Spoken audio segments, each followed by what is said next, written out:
Hello everyone and welcome to this edition of the Primetime Newscast in the English language on Canal International. Begin with our top stories.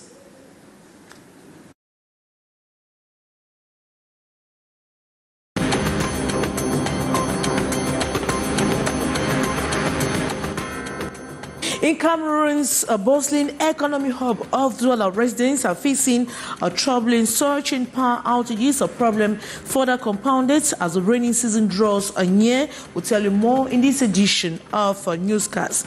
And Fundi SDO had called for a stop in the illegal control of vehicles in Yaoundé under the pretext of fighting against clandestine transport or road safety. Is Emmanuel Martial and Tic Ndeng's communique officializing the popular Clando transport. Will tell you more in this edition of Newscast. And members of the Constitutional Council have been challenged to tighten their belts ahead of the municipal, legislative and presidential elections in 2025. The call was made this April 2 by the President of the Parliamentary Congress, Kabaye Yegojibril. Those are major stories, titles right ahead.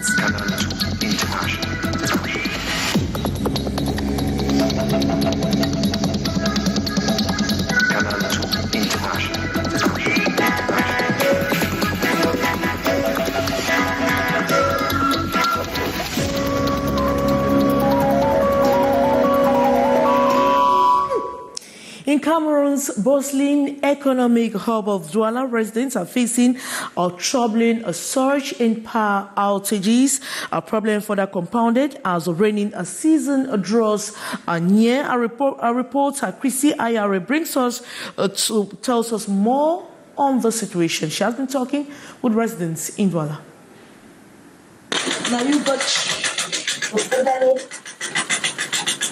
Eunice, a seamstress, finds herself struggling with outdated method as she attempts to sew dresses in the absence of electricity, rendering her unable to work effectively for the past 5 days. In 5 days, no get lights here, so you don't know what is going on, but they say there is transformer down there who is sewing, so we don't know. When there is no light, we can't work normally, as you can see.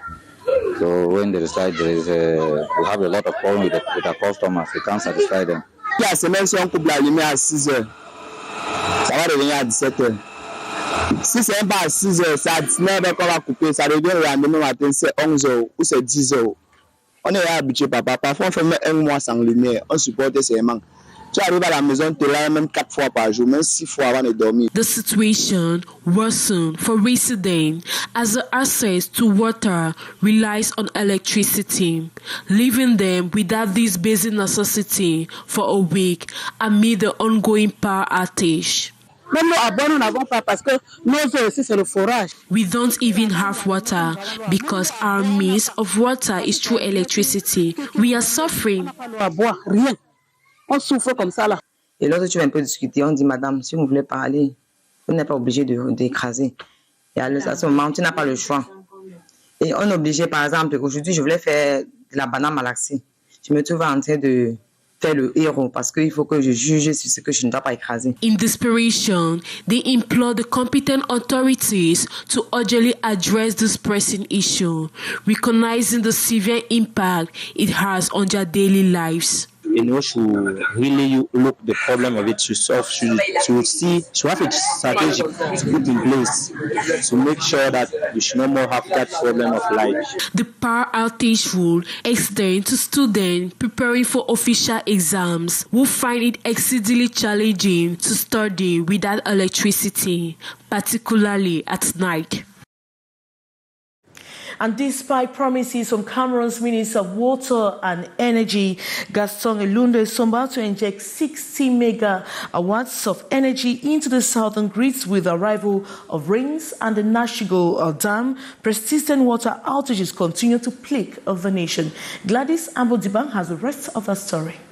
So with Senegal, with the rain will come, you are sure that at the end of the March, this problem will be solved definitively. The end of March marked the deadline set to address the ongoing power outages crippling the country. Minister Gaston Elundu Esomba had assured industry leaders on February 22, 2024, that relief was on the horizon. He pledged that with the anticipated rains and the Newcastle Dam, about 60 megawatts of energy would be injected into the South interconnected grid by the end of March, offering hope to both residents and businesses grappling with energy hurdles. We don't have enough water in Tem Basin where you have Mbele Dam. Mbele, we are expecting the production of 200 megawatts, but nowadays the production is only 30 megawatts. So you have to cover this gap of about 170 megawatts. You are sure that at the end of the March, this problem will be solved definitively. However, as the month came to a close, it became evident that the promised solution had not materialized. Load shedding programs persist, leaving some neighborhoods in darkness for up to 72 hours at a stretch. Despite the minister's assurances, the population continues to endure the frustration and inconvenience of unreliable power supply. Au-delà des promesses faites par Monsieur le ministre de l'Eau et de l'Énergie, aside from the commitment articulated by the Minister of Water and Energy, Gaston Elundu Esomba, we have observed a notable delay in the commencement of operations at the Newcastle Dam. This delay can be attributed to minor issues such as synchronization and tubing verification. However, there is optimism that by the month of April, the initial megawatts will be generated as the turbines are set to begin operations. There remain untapped potentials in the Senegal basin with less than a tenth of its massive 10,000 megawatts capacity currently utilized. The failure to harness this significant energy resource further exacerbates the nation's power crisis. And as the rainy season unleashes its first drops, fear grips residents of high-risk neighborhoods in the city of Douala in areas like Bepanda, Makepe, Misoke, Yassa. 10 minutes Senegal communities face the looming threat of potential landslides and floods. More in the following story. In Douala's 10 minutes neighborhoods, winding paths like this one are common, a consequence of the relentless force of rainwater that leads to frequent flooding in the area. With the onset of the rainy season, anxiety mounts among residents. With the little rains that we've had, our homes were all flooded, and we're already asking if we're going to survive. The situation is bad. When it rains, homes are flooded. Most of these neighborhoods don't have a proper urbanization plan. No gutters, people construct haphazardly. The erosion in the area also raises concerns about potential landslides despite efforts by the community to channel water. Success has been limited. Support from the municipal authorities could make a significant difference in mitigating the risk. Sometimes we come out on Sunday, clear block gutters to ensure that water at least circulates. Sometimes I mount bags filled with sand, push the water away. Environmentalists attribute this situation to poverty, unchecked construction, and the city's low level of urbanization. These factors exacerbate the vulnerability of these areas to natural disasters. All Cameroonians are striving to survive and not to live, meaning a lot of them have constructed in rig zones. They just need to buy a plot of land in swampy areas, even under hills they construct. I'm asking these questions: of what use is Maïtiu? Of what use is Crédit Foncier? Of what use is SIC? The situation is critical as 91% of Cameroonians in Douala are in anarchical constructions. Le taux d'occupation anarchique des sols dans la ville de Douala est de 81%.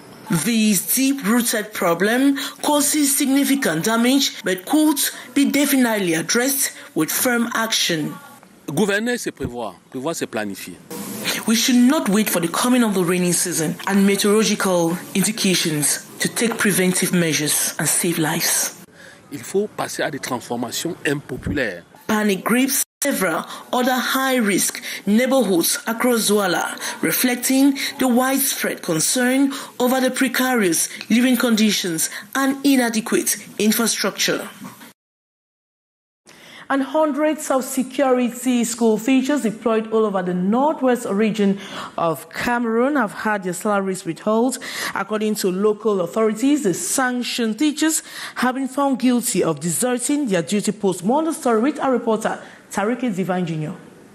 Trickling information indicates that the government has suspended the salaries of over 200 secondary school teachers deployed across the northwest as a result of irregular absences. Speaking on national radio at the weekend, the Northwest Regional Delegate for Secondary Education stated that teachers who have deliberately abandoned their duty posts without valid reasons will not have their salaries reinstated. However, he added, those who can provide legitimate documents explaining their absences will have their salaries reinstated and with immediate effect.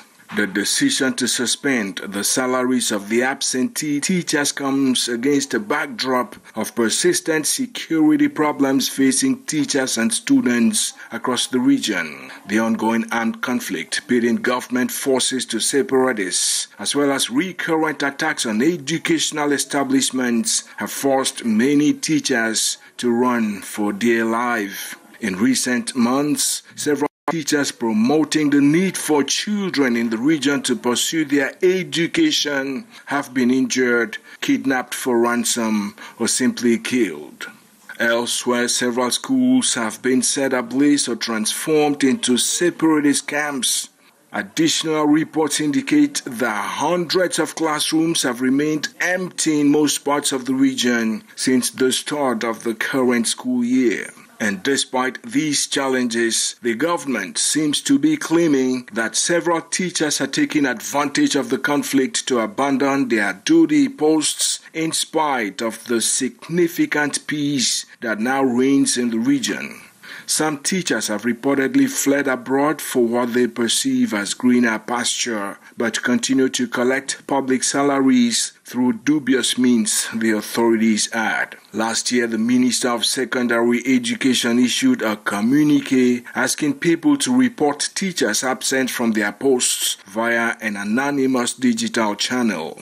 This measure led to the suspension of 2,326 secondary school teachers accused of deserting their posts. And Fundi's SDO had called for a stop-in of the illegal control of vehicles in Yaoundé under the pretext of fighting against clandestine transport or road safety. Is Emmanuel Mariel Dick Deng's communique officializing the popular clando transport sector? Let's hear more in the following story with our reporter, Bichus Ngam. Fundi, Senior Divisional Officer, sound warning, calling to a stop on those engaged in the illegal control of vehicles under the pretext of fighting against clandestine transportation or road safety, a process that often goes with the upholding or abusive withdrawal of vehicle documents, which most often ends in shady transaction, financial. The complaints have been numerous, examples abound. And as if that is not enough, the SGO lauded drivers to denounce all road controls without elements of the police or gendarme, and to an extent, customs on official mission. It is good news. It will help us not to give 500 francs. Eyes were wide, questioning if it's kind of pass for clandestine transport. The everyday conflict with yellow cabs. See, open injustice on the part of the authorities against them. When you pay taxi insurance at 200,000, someone comes with a personal car of 70,000 without insurance at times and is doing transport with you. He does not pay his document. No technical inspection of vehicles. Nothing to be a public transport. It pains. though some driver holds a compromise should be reached, especially as going. Everyone is looking for their living and what to feed their families. Opportunity for the drivers to delve into their daily crimes, the bad state of roads, the torment which all undergo.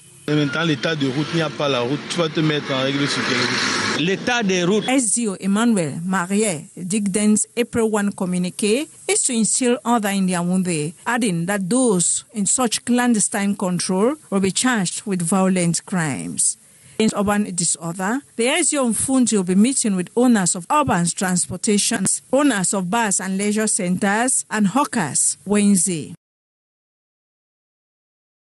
And members of the Constitutional Council have been challenged to tighten their belt ahead of the municipal and legislative and presidential elections in 2025. The call was made this April 2 by the President of the Parliamentary Congress, Cavaye Jibril, while swearing in both the old and newly appointed members. Details with Haisencha.